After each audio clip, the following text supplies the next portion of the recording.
Hello student, नमस्कार। I am CA के sir from के कॉमर्स अकेडमी नासिक। दोस्तों, आपका फिर से एक बार दिल से स्वागत है के सीए के यूट्यूब प्लेटफॉर्म पे। बच्चों, अगर आप चैनल पे नए हो तो फटाफट से सब्सक्राइब करके बेल आइकन दबा देना, सो दैट अगले कंटेंट भी कंटिन्यूअसली इस चैनल पे आपको मिलता रहेगा, मिलता था, मिलता है और मिलता रहेगा। बच्चों, आज हम बात करने वाले हैं सावित्रीबाई फुले पुणे यूनिवर्सिटी से। अगर आपने एमबीए में एडमिशन लिया है तो अभी नया नया सिलेबस आ चुका है बच्चों, 2024 करिकुलम। यस, अगर इसका मतलब इसको दो तीन नाम दिए गए हैं, जैसे कि 2020 एनईपी, मतलब एनईपी 2020 के हिसाब से आया नेशनल एजुकेशन पॉलिसी, लेकिन एप्लीकेबल क्योंकि 24-25 से हुआ है इसलिए इसको न्यू करिकुलम फ्रॉम 24-25 भी बोला जाता है। ठीक है, और ये सीबीसीएस पैटर्न वगैरह वगैरह जो जो ऐसा लंबा नाम है, फिलहाल तो अपने लिए इतना समझना है 2024 से ये पैटर्न एप्लीकेबल है। सो स्टूडेंट्स, आज हम एक नए सब्जेक्ट के बारे में जानने वाले हैं जिसका नाम है economic analysis for business decision. बच्चों, ये इकोनॉमी मतलब इतना थ्योरेटिकल सब्जेक्ट यार, इतना पहले से आ रहा क्या बताए। मतलब जब भी कॉमर्स में या मैनेजमेंट में आप एंट्री करोगे तो आपको फ्रॉम द इनिशियल, मतलब 11th हो 12th हो, अगर बीकॉम में कोई भी साल हो, बीबीए में कोई भी ईयर हो, बच्चों हर जगह पे इकोनॉमिक्स भर भर के रखा है, घुसा घुसा के रखा है। सो ऐसा क्यों हो रहा है? Because it is very relevant for our business decisions.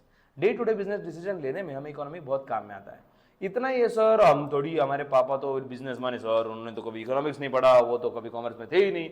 बच्चों, रियल लाइफ में हम हर कोई इकोनॉमिक्स का यूज कर रहा है, हमें वो रियलाइज नहीं हो रहा है कि हम इकोनॉमिक्स ऐसा कुछ प्रिंसिपल कंसेप्ट का यूज कर रहे हैं। रियल लाइफ में ऐसा कोई पर्सन नहीं है जो इकोनॉमिक्स का यूज नहीं कर रहा है, not a single person. Okay, आपको एक छोटा सा एग्जांपल देता हूं बच्चों।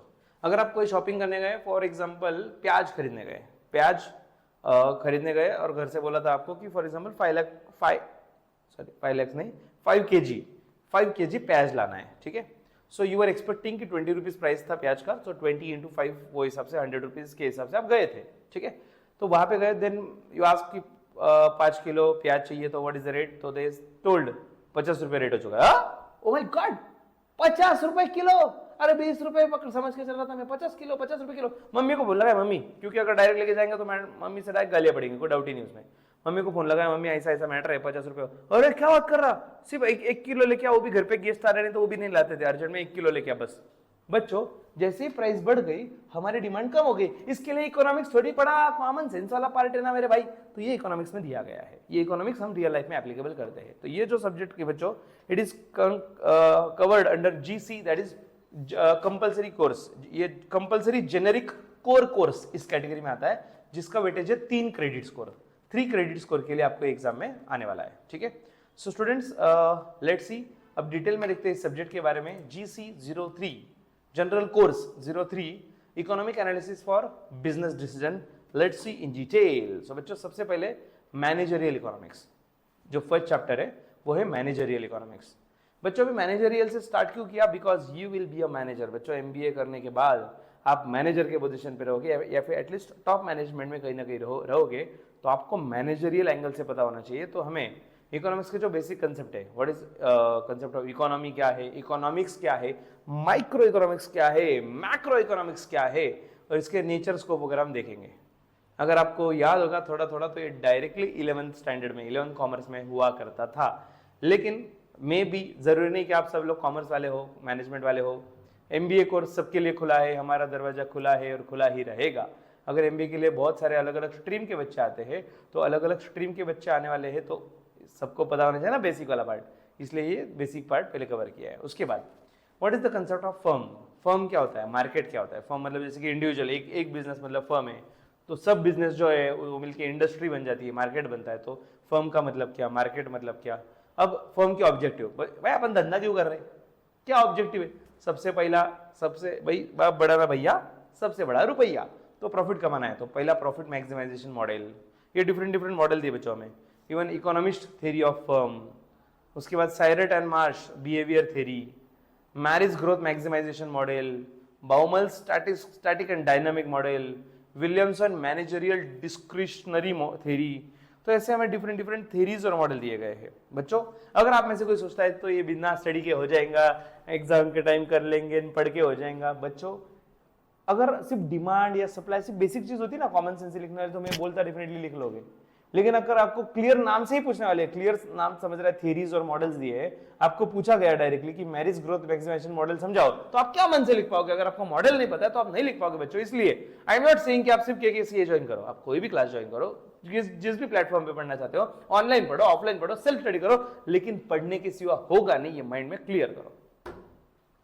कर लेंगे, हो जाएगा डायरेक्ट एग्जाम के टाइम, बच्चों इतना लाइटली मत लेना, क्योंकि ये वाला पार्ट है ना, थोड़ा बहुत ये बोल सकते हैं, तो फर्स्ट पार्ट की लिख सकते हैं, फेंक सकते हैं, मतलब अपने लैंग्वेज में बोलते हैं ना, एग्जाम में फेंक के आया, वैसा चल जाएगा। लेकिन आगे थ्योरी मॉडल जब आते हैं ना, फेंकने का काम नहीं भाई, परफेक्ट आंसर एक्सपेक्टेड होता है। नेक्स्ट चैप्टर जो है यूटिलिटी एंड डिमांड एनालिसिस। बच्चों इसमें जैसे कि आप नाम में देख रहे हो, पहले यूटिलिटी फिर डिमांड, पहले यूटिलिटी की बात करते हैं। सो यूटिलिटी का मीनिंग हमें समझाएगा कि what is mean by utility. बच्चों किसी भी चीज की जो वांट सेटिस्फाई करने की पावर होती है उसको यूटिलिटी बोलते हैं। फॉर एग्जाम्पल अब मैंने ये बोर्ड परचेस किया, क्यों? क्योंकि इसमें पावर थी कि मेरी वांट सेटिस्फाई हो पाए। मेरी वांट क्या थी? टीचिंग, ऑनलाइन बच्चों को पढ़ाना है, तो ये वांट सेटिस्फाई करने की पावर इस बोर्ड में थी, इसलिए मैंने बाय किया, राइट? सो इसको बोलते हैं यूटिलिटी, वांट सेटिस्फाई करने की पावर। तो यूटिलिटी एनालिसिस देखेंगे, मेजरमेंट, यूटिलिटी कैसे मेजर की जाती है, इसके साथ लॉ भी दिया बच्चों, law of DMU, that is diminishing marginal utility. उसके बाद इंडिफरेंस कर्व, मतलब ये ग्राफ वाला पार्ट है, इंडिफरेंस कर्व, कंज्यूमर इक्विलिब्रियम। बच्चों ये भी, इसका भी ग्राफ ड्रॉ किया जाता है, एक बजट लाइन और एक कंज्यूमर सरप्लस। ऐसे बजट लाइन क्या होती है, कैसे होती है, ये पूरा ग्राफिकल पार्ट है, ठीक है सर। एग्जाम में हमें क्या ग्राफ 30 ड्रॉ करना पड़ेगा मेरे भाई, तब मार्क्स मिलेंगे पूरे। ग्राफ ड्रॉ करना पड़ेगा आपको, ग्राफ समझना बहुत जरूरी है, ठीक है। Demand, concept of demand. Demand में क्या क्या दिया है? सबसे पहले कंसेप्ट ऑफ डिमांड, कौन से टाइप की डिमांड होती है, डिटर्मिनेंट्स, मतलब किस पे डिपेंड होता है डिमांड कितना रहेगा, ओके। लॉ ऑफ डिमांड, जैसे हमने देखा भी प्राइस बढ़ गए तो कम बाय करेंगे, सस्ता हो गया तो ज्यादा लेंगे, लॉ ऑफ डिमांड देखेंगे। इलास्टिसिटी ऑफ डिमांड, उसके बाद exception to law of demand. So law of demand के एक्सेप्शन पढ़ेंगे and uses of concept of elasticity. ये जो इलास्टिसिटी ऑफ डिमांड नाम के कंसेप्ट है तो उसका क्या फायदा है। एंड बच्चों लास्ट में जो थर्ड पार्ट है इस चैप्टर का वो है फोरकास्टिंग। फोरकास्टिंग, अंदाज अपना भाई डिमांड कितने रहेगी अंदाजा तो करना पड़ेगा ना।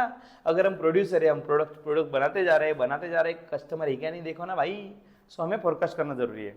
सो फोरकास्टिंग का मीनिंग दिया है, level of forecasting, criteria of good demand forecasting. इसके क्राइटेरिया हम देखेंगे कौन सी मेथड्स दी गई है, statistical method, qualitative method, demand forecasting. नए प्रोडक्ट, जो प्रोडक्ट ही अब तक नहीं था, पहली बार लॉन्च किया, उसका कैसे फोरकास्ट करने का वो भी हमें दिया गया है। बच्चों रियल लाइफ में अगर आप सच में बिजनेस चालू करोगे तो आपको पता करना होगा ना कि हम कितना प्रोड्यूस करें, तो हमें रियल लाइफ वाले टॉपिक दिए गए हैं, ओके। बट क्लियरली मेंशन किया है कि फोरकास्टिंग का जो मेथड है, डिमांड फोरकास्टिंग मेथड, इसका कंसेप्चुअल ट्रीटमेंट आपको समझना है। ओनली न्यूमेरिकल्स आर एक्सपेक्टेड, इसमें only numericals not expected, okay. So यहाँ पे कंसेप्चुअल ट्रीटमेंट आपको समझना बहुत जरूरी है फोरकास्टिंग का। नेक्स्ट थर्ड चैप्टर जो है वो सप्लाई एंड मार्केट इक्विलिब्रियम। बच्चों अभी हम सप्लायर और वी कैन से प्रोड्यूसर के पॉइंट ऑफ व्यू से सोचे तो सप्लाई क्या है, उसके लॉ क्या है, उसके एक्सेप्शंस क्या है, exactly law of supply applicable नहीं है, ऐसा कब होता है, ये हम पढ़ेंगे। उसके बाद इलास्टिसिटी ऑफ सप्लाई। इलास्टिसिटी मतलब वी कैन से कितना प्रपोर्शन में सप्लाई चेंज होता है। अगर प्राइस में चेंज हुआ, प्राइस में सपोज 10% चेंज हुआ, तो सप्लाई में कितना परसेंट चेंज हुआ ये देखा जाता है, उसको इलास्टिसिटी ऑफ सप्लाई बोलते हैं। तो बच्चों इलास्टिसिटी ऑफ सप्लाई, और साथ ही साथ हम ये भी देखेंगे which are the factors which determine elasticity of supply, किस पे डिपेंड है ये इलास्टिसिटी, ठीक है। तो मार्केट इक्विलिब्रियम वगैरह हम पढ़ने वाले हैं आगे। प्रोडक्ट एनालिसिस, प्रोडक्ट एनालिसिस भी एक पार्ट बच्चों इसमें, जिसमें हम देखेंगे कि एग्जैक्टली प्रोडक्शन का मीनिंग क्या, प्रोडक्शन फंक्शन कैसे वर्क करता है, कॉस्ट ऑफ प्रोडक्शन क्या होता है। Next is cost analysis. बच्चों कॉस्ट एनालिसिस में हमें दिया गया है अलग अलग टाइप्स, बहुत सारे, private cost, social cost, accounting cost, economic cost, short run cost, long run cost, economies of scale, cost output. तो ऐसी छोटी छोटी कंसेप्ट दी गई है जो शॉर्ट नोट्स के लिए बहुत ज्यादा इंपॉर्टेंट है, ऐसी कंसेप्ट है। Next question number, chapter number 4, revenue analysis and pricing policies. Revenue मतलब इनकम की साइड चल रही है बच्चों, अब तक खर्चे की बात चल रही थी। सो अब इसमें रेवेन्यू एनालिसिस में हमें दिया गया है, इसका मीनिंग पहले हम समझ लें कि मीनिंग रेवेन्यू और प्राइस इलास्टिसिटी, इसका क्या कनेक्शन है। What is the relationship between revenue and price elasticity of demand? Price elasticity का एग्जैक्टली रेवेन्यू पे क्या इफेक्ट होगा ये हम देखने वाले हैं। नेक्स्ट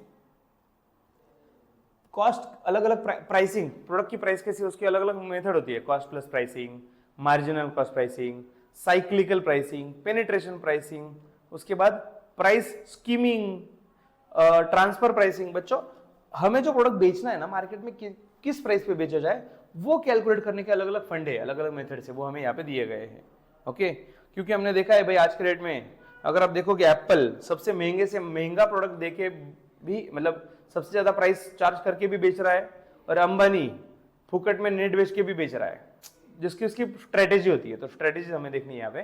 प्राइस डिटर्मिनेशन बच्चों, परफेक्ट कंपटीशन में प्राइस डिटर्मिनेशन कैसे होगा, ये पूरा चार्ट है बच्चों, ये पूरा ग्राफ ही ग्राफ भरे, इसमें इतने ग्राफ है, मतलब मैं बताऊं ना, जिसको कंसेप्चुअली समझा वो सब कुछ कर पाएगा। ये सब्जेक्ट बहुत डेंजरस है बच्चों, मार्क माय वर्ड्स, बहुत डेंजरस है। 80 केटी लगने के लिए सबसे ज्यादा डेंजरस ये लड़ने वाला सब्जेक्ट ये है आपको।